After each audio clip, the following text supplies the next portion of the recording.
here there is not much updates, but there was some comments and requests from the users. They are trying to understand the hourly cost, what it means. So for that I just helping out here, that I have put one icon of help. Just put your cursor over there and you will see one dialog box which will explains. So here is the biggest trap that people fails to get to know hourly cost. They put most of time 0, but they think I'm already paying the electricity, but that is a mistake. This field is actually maintenance and depreciations of your machine. You should use what I call the golden formula.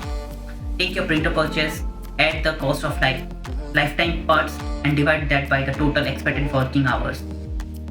So please make sure use this help icon and enter this value, and this will matters a lot for the pricing also.